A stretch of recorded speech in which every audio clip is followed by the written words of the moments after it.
जो भी student AIIMS BSc nursing entrance exam 2024 या फिर एम्स पैरामेडिकल एंट्रेंस एग्जाम 2024 के लिए तैयारी कर रहे हैं, तो जो स्टूडेंट हैं उन्होंने बहुत ही कॉमन सा एक क्वेश्चन मुझसे कमेंट सेक्शन में पूछा था कि मैम जो हम रिवीजन है उसको फास्ट तरीके से किस तरीके से कर सकते हैं, कि मतलब जैसे प्रिपरेशन जो है वो हमारी हो चुकी है कंप्लीट और अभी 2 महीने हमारे पास बचे हुए हैं और हम इसमें रिवीजन किस तरीके से कर सकते हैं। तो रिवीजन के लिए जो सबसे इंपॉर्टेंट पॉइंट रहता है कि आपको जो कंसेप्ट है वो याद होने चाहिए और आपकी क्वेश्चन प्रैक्टिस बहुत अच्छे से होनी चाहिए। ठीक है, तो आप क्या कर सकते हो, जैसे आप जो भी चैप्टर हैं, बायोलॉजी हो, फिजिक्स सब्जेक्ट या फिर केमिस्ट्री सब्जेक्ट के जो भी इंपॉर्टेंट चैप्टर्स हैं उनको आप क्या कर सकते हो, उनकी थ्योरी जो है उसको आप एक बार पढ़ लीजिए। पहले आपने थ्योरी पढ़ी होगी तो आपको वो जो पॉइंट्स इंपॉर्टेंट है वो याद होंगे। एक बार क्या होगा, रिवीजन हो जाएगा तो उससे सही रहेगा कि आपको जो कंसेप्ट है वो मतलब क्लियर फिर से एक बार अपडेट हो गए। ठीक है, और आप क्या कीजिए, क्वेश्चन प्रैक्टिस पे ज्यादा जोर दीजिए। ठीक है, क्वेश्चन प्रैक्टिस जितनी ज्यादा करेंगे ना उतने आपके कंसेप्ट और मजबूत होंगे। ठीक है, आप क्वेश्चन प्रैक्टिस कीजिए।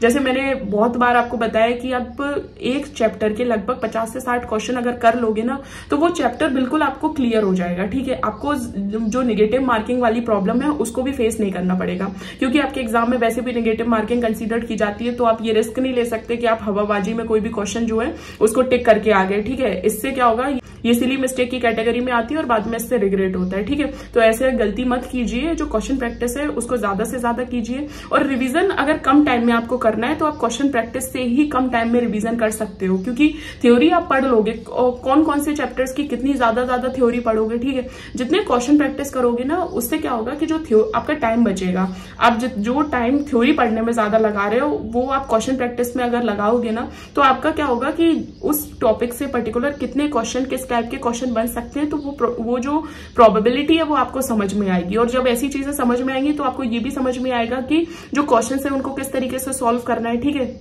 ये जो है वो फिजिक्स सब्जेक्ट के लिए भी सेम है, केमिस्ट्री सब्जेक्ट के लिए और बायोलॉजी के लिए भी। आप जो क्वेश्चन प्रैक्टिस करते हो ना तो आपको जो कंसेप्ट है उसमें क्लैरिटी आती है, आपको समझ में आता है कि अरे इस तरीके का क्वेश्चन भी बनता है। बहुत से ऐसे क्वेश्चंस होते हैं जिनमें सिर्फ डायरेक्ट फॉर्मूला अप्लाई करना है और क्वेश्चन सोल्व करना है और स्टूडेंट डर के मारे बैठे हुए होते हैं कि अरे फिजिक्स सब्जेक्ट का क्वेश्चन है, हम कैसे सोल्व कर सकते हैं। ऐसे डरने की जरूरत नहीं है।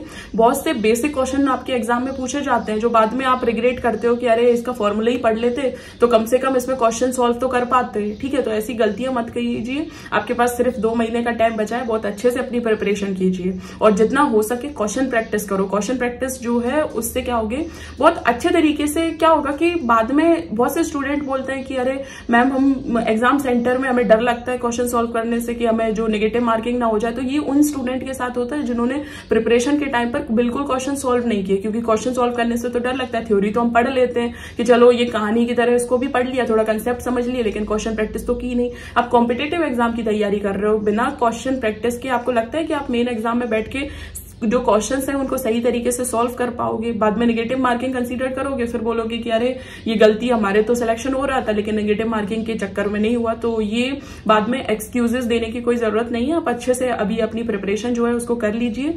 ठीक है, और अगर कोई डाउट वगैरह है तो कमेंट सेक्शन में मुझसे पूछ सकते हैं।